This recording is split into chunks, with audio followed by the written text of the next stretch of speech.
Controversy at a school in Michigan. Deerfield High School near Chicago is being accused of promoting homosexuality by letting gay students describe their personal experiences to incoming freshmen.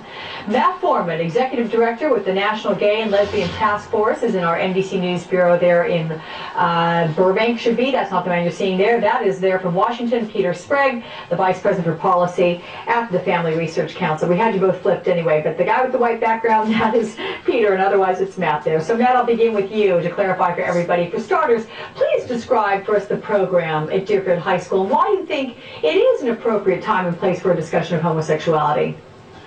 Well, this is part of a broader program to help incoming high school people become acclimated to high school, get used to it, understand how they can fit in. And it's perfectly appropriate, just as it is for African Americans and Latinos and Christian kids, to talk about their experiences in high school.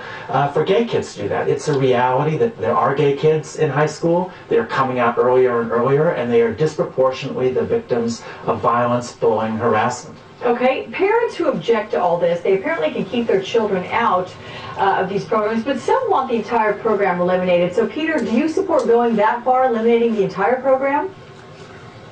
Oh, I think it would be much better to eliminate the entire program.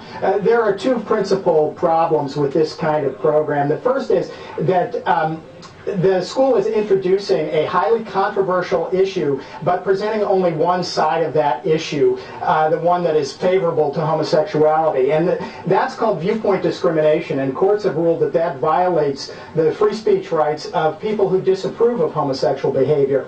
And the second concern is that this may encourage some kids to prematurely label themselves as homosexual or bisexual. I mean, there's one survey that of 12-year-olds showed that 25% of them were unsure of their sexual orientation, and yet surveys of adults show only about 2% identify as homosexual or bisexual. So we don't think that 13 and 14-year-old kids should be encouraged to build their personal identity around their sexual desires or their sexual behavior. You know, Matt, the assistant superintendent in Deerfield says, here's the quote, "We have a great deal of pride in the program. We don't feel that we are overstepping any boundaries that most parents would feel are inappropriate."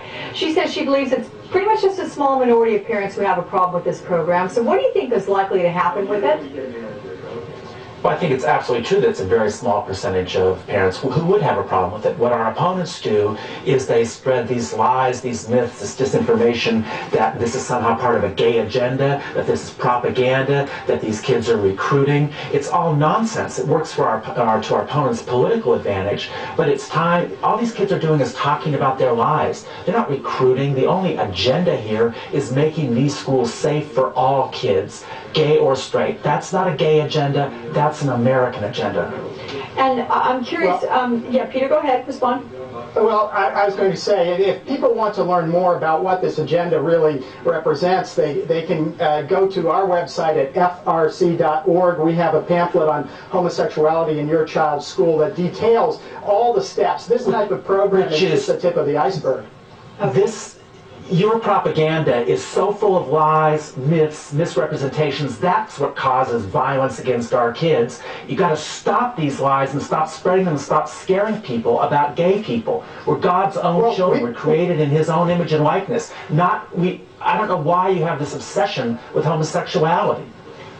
Well, we believe that all kids should be protected against bullying and harassment, but that all of them should be protected equally, and that we shouldn't be singling out individual groups for special protection. I mean, even the gay, lesbian, and straight Education Network has surveys that show that the single biggest category of bullying and harassment is because of kids, the way they look or their body size. So are we going to have panels of overweight kids speaking to freshmen, telling them that it's okay to be overweight? Is that how to deal with that problem? All right, gentlemen, I'm going to have to let that be a rhetorical question right there, but I want to make sure I identified you both clearly for those who are just looking at you on the right of your screen. That would be Matt Foreman, and then on the left of the screen, Peter Sprague. Gentlemen, thank you so much. Thank you. And